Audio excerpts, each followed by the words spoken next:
Welcome to the Torch of Fantasy Basketball Podcast, Season 2. My name is KE, I also go by Kebabs. 2 years ago in 2019, I started a podcast to win my fantasy league after playing for 10 years, and I did it, but it came with an asterisk, and no one counted it. So I'm back at it again to see if maybe I can collect a second trophy. Follow along as I recap NBA news and provide balanced but nuanced insight into 9-category fantasy basketball. Who knows, maybe I'll collect another chip.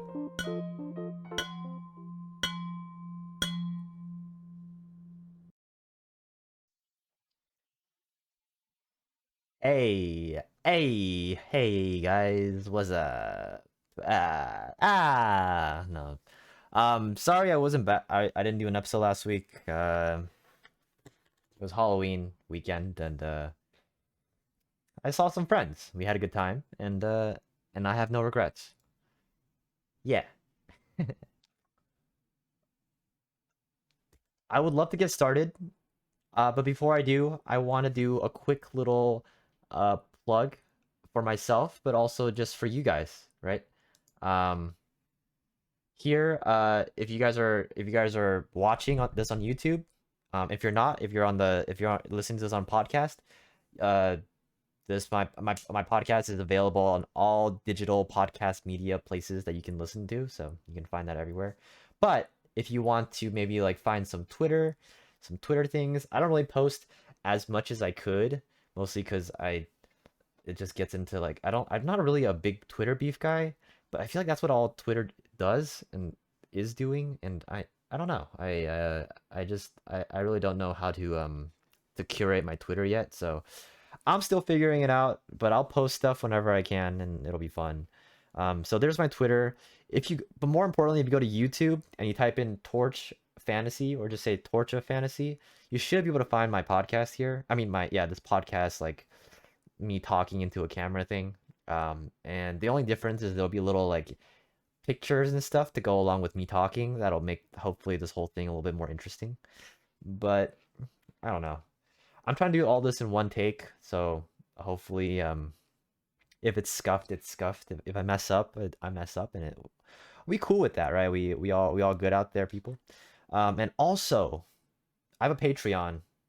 Please go to my Patreon, if you want to, and support the podcast, because I make $0 off of this. I don't have any ads, which I mean I'll add later, but who knows? I'll figure that out later. But yeah.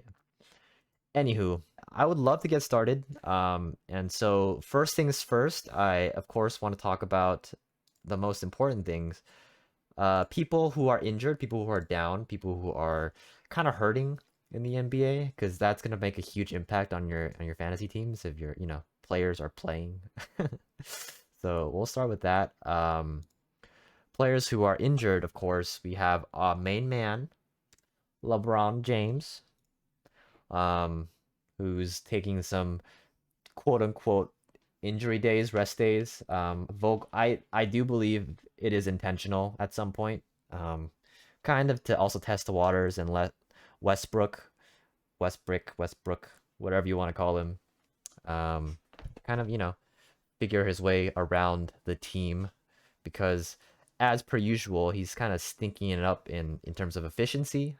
He is dropping the ball in field goals and free throws, and turnovers, which are 3 efficiency categories that you at least need to win like 1 or 2 of them to kind of be relevant in any fantasy league. Next we have Malcolm Brogdon, main man. Okay, he's not my main man. He's not anyone's main man. I stopped drafting him in like, I don't know, 26. I don't remember when I stopped drafting him. Mostly because he has this thing where he's kind of soft. He's like a delicate tissue paper, and if you kind of touch him the wrong way, he kind of breaks. And so, it'd be cool if he could stay healthy, but he often doesn't, and it seems like he's out for non-COVID illnesses, but for how long he's gonna be out, who's to say? Fantasy owners who own him, be happy, Hey, try to be happy, yeah. Just because it's maintenance days. He's gonna need it later on. Okay, I'll keep moving. Jaylen Brown is down. I think he has like is it a back thing? Is it knee thing? I don't keep track. I could just look it up right now real quick. Right hamstring, likely a couple weeks. Okay. I mean, hamstring injuries kind of hurt, so that'll be what it is. Expect, Celtics players to soak it up later. The thing about that, we'll talk about the Celtics later in a bit.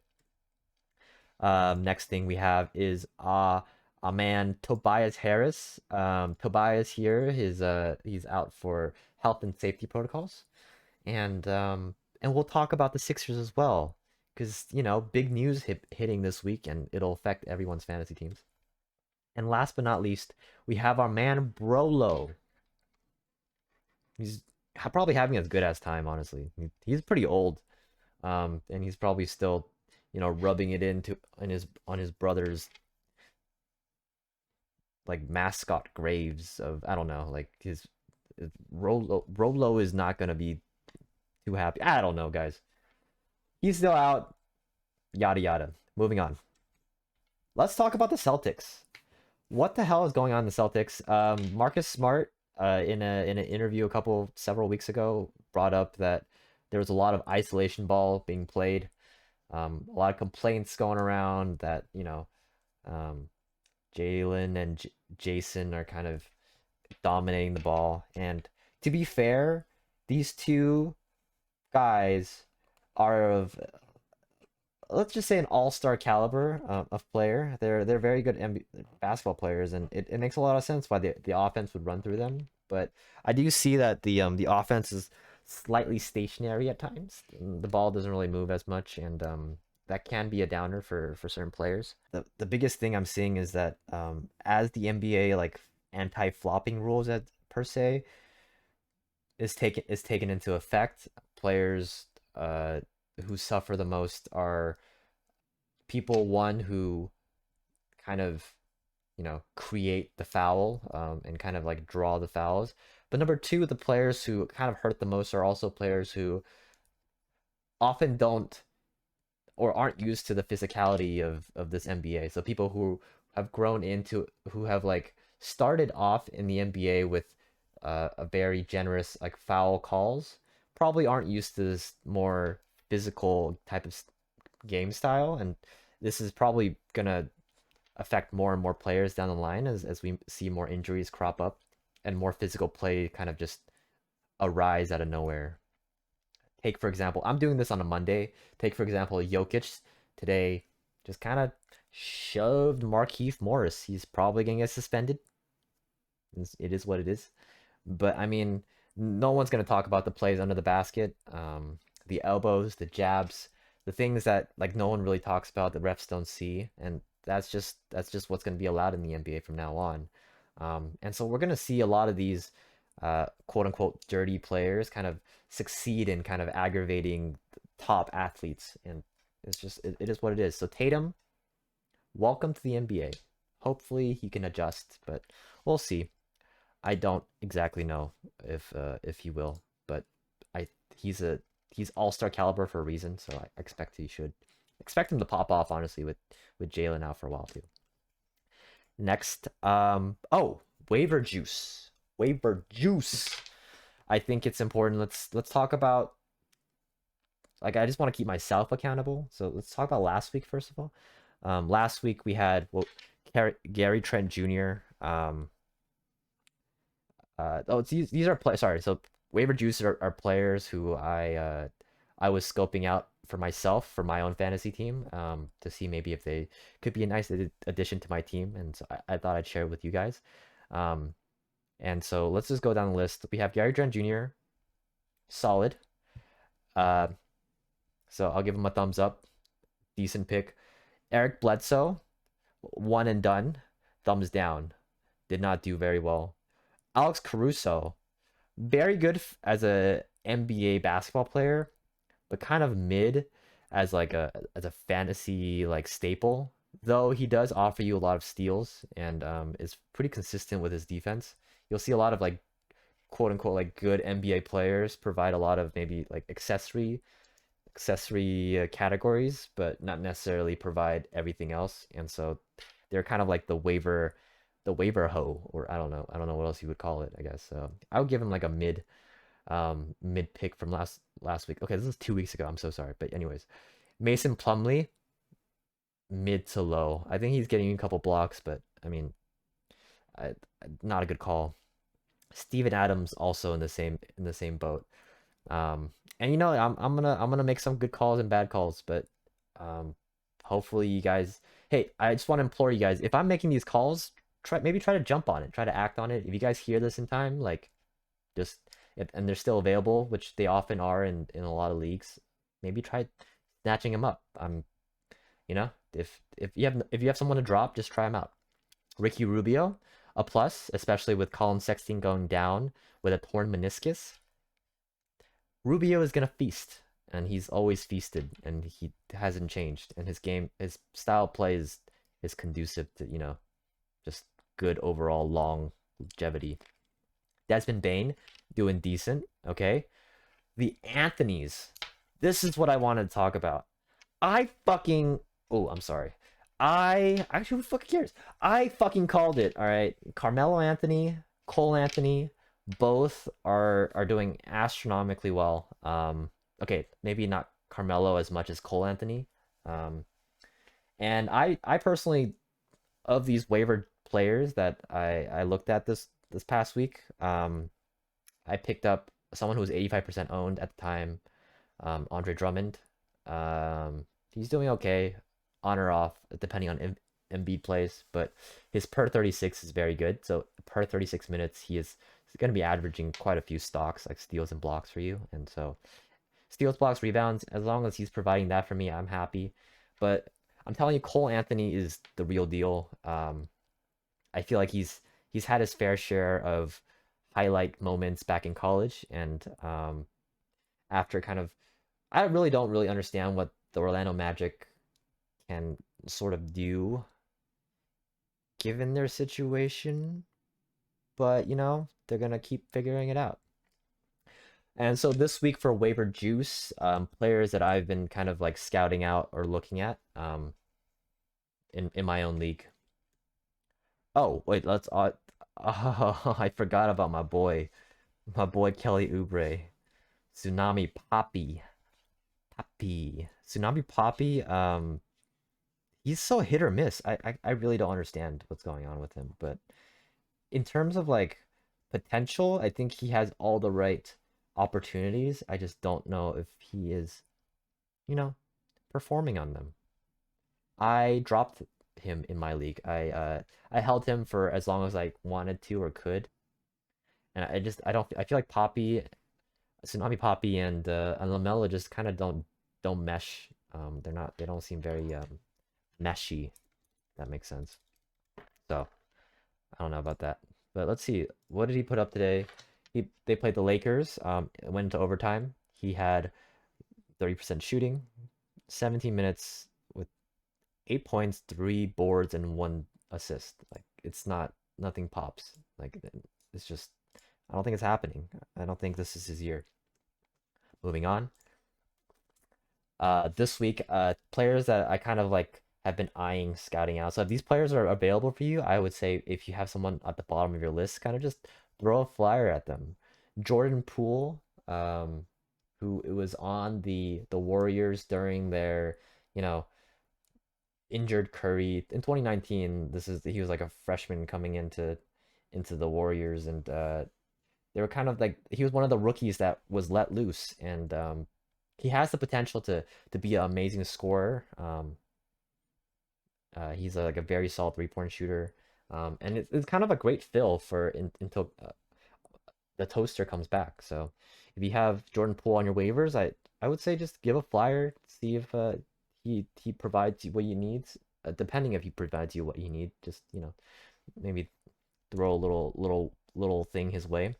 Grayson Allen, also a very sturdy defender. Reggie Jackson on the Clips. He's kind of feeling himself, kind of hit his stride, and it's kind of working with the team, especially Paul George. Kawhi, the vacuum that Kawhi has left a lot of Clippers players with places to kind of grow. And none other than Nicholas Batum, the 30 something year old. He's also kind of hit his stride as well. in the new Clippers offense. Jayshawn Tate is one of those players that the Rockets just kind of look out of sorts. They're kind of like Orlando a couple years back, and yeah, I really don't know how the Harden vacuum is gonna. I don't really don't know what their offense is gonna look like, but from what I'm reading from the reports on how he's gonna step up and be a two-way player on both sides of the court, I think why not? Like if you need some steals, you need some maybe blocks, some defensive stats, it could be kind of good. And TJ McConnell has always been a steal machine, but now Brogdon is sitting out. The Pacers have a good coach, and if you have like a need for some like waiver juice, just a little bit, no, just a teensy bit, TJ McConnell might fill that spot for you. So give him a little tuck if you have him. Okay, Joel Embiid. Joel, my man, has went down to COVID protocols, and waiting in the shadows is the guy, the myth, the legend. Okay, he's not that great, but Andre Drummond is there. He's gonna soak up every single board that is coming the Philadelphia Sixers way, especially without Ben Simmons, without Embiid. Um, Drummond's gonna feast on the boards, and it's just it's that. I think Drummond got dropped in like what 5% of leagues, and so he might be available to you. So if you need a quick pickup, I would say easy snatch. Um, and it could even be a long term play, mostly because Embiid has had like a injury history, and they definitely want to conserve him, especially going into playoffs. And a lot of maintenance days. So Drummond has a lot of potential. On days even with Embiid playing, he might offer you a good like per 36 stocks, like some steals, some blocks, kind of balance out the crudiness. So I do think Drummond's like a decent like end of your bench type player. And none other than I really want to talk about this guy right here in the bottom left corner. You can see him just like staring at you. His name is oh, sorry, no. Birkin. Sorry, not Frank. Birkin Kormaz. Okay, let me tell you about this guy. In 2017, that's when he kind of joined the NBA. I think he started playing in like what is it? Frick, 11? I don't want to mess this up. Turkish. He was a Turkish professional basketball player. Came into the league in 2017, where he was kind of like sitting in the G League. In 2018, he played a little for the Philadelphia 76ers, just kind of here and there, and spot starts. Did some okay damage, but not really, just kind of off the bench.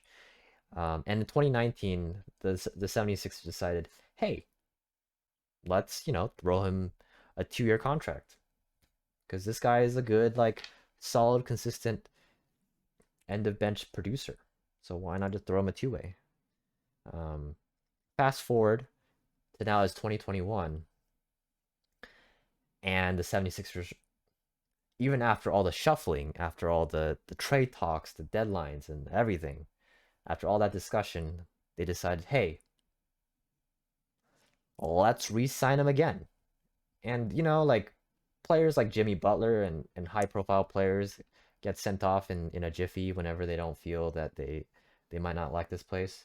But it might just be up to frickin' Firkin to kind of seal the deal and be the player that the team really needs right now, especially without Tobias, especially without Ben Simmons, and now especially without Embiid. I think Firkin Korkmaz might have just a very strong potential to kind of put in some fat stats. So I mean, if you have someone I and you want a cool ass team name like freaking Ferkin,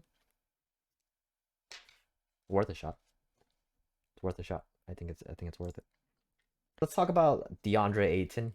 My man just came off of his playoff bout with the Bucks, and kind of a little worse for wear. Understandable. Um, this happened last year. We have what the Lakers playing the Heat. All four of the top four guys, needed a little injury rest day, and it's just gonna happen. These players play night in, night out, 82 games a season plus playoffs. Like you're gonna get tired, and so he's gonna take his rest days. But who else? Who else to take his spot than my man, the myth, Frankie, the Tanky? I have no other words. Frank the Tank. All right, this guy, he could be the guy, the rule. And I think he also has a lot of good team name potential, and I might scoop him up this week. I don't know. I'm actually really in need of some big men in my team right now. I've lost what Laurie Markkinen. I mean, I'm not really counting on the guy. I have DeAndre Ayton in my team, also lost. I'm still holding on to Zion for obvious reasons. And so, maybe a little Frank the Tank could be what my team needs to really just like lock it in. All right. What is happening in Utah in terms of fantasy? Utah right now is sitting in second place. I think they're like 7-2 or something, 7-3. Let me look it up real quick. Utah Jazz record. They are sitting at 7-3. Oh, sorry. I'm sorry. Yeah, 7-3. And they are looking mighty fine in terms of just, you know, the NBA position, but in terms of fantasy basketball, what's happening?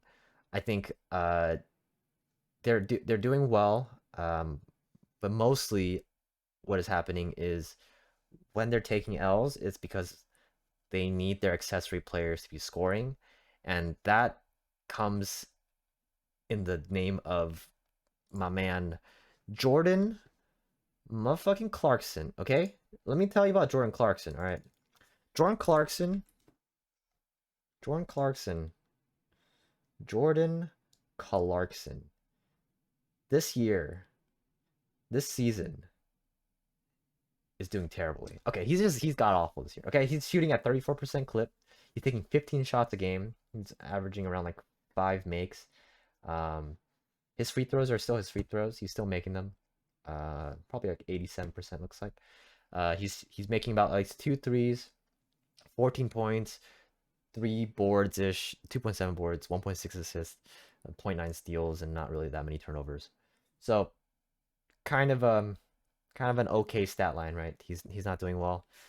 Uh, what he could be producing, he could be if he's shooting, if he makes more like a couple more shots, um, namely 3 pointers, he could be giving you 18 points, 4 boards, like 3 assists still, and still around 1 steal. So really, if you're in need of some 3-point shooting, some decent free throw, low turnovers, he's kind of your man. He's your spot guy off the bench.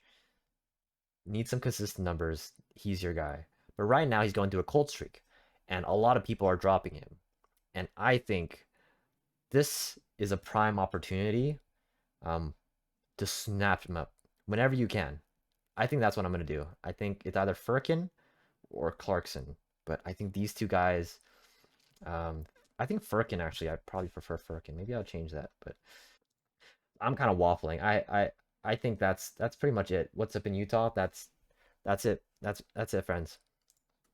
Again, Torch of Fantasy Basketball podcast available on all places where podcasts you might listen to. And if you go to my YouTube, there will be a little like video from me and with me reacting and actually talking and being a real person. It's kind of scuffed. I get it. Like I sometimes I don't really know what to say, but I'm just trying to provide like things that I'm looking at as I'm scouting.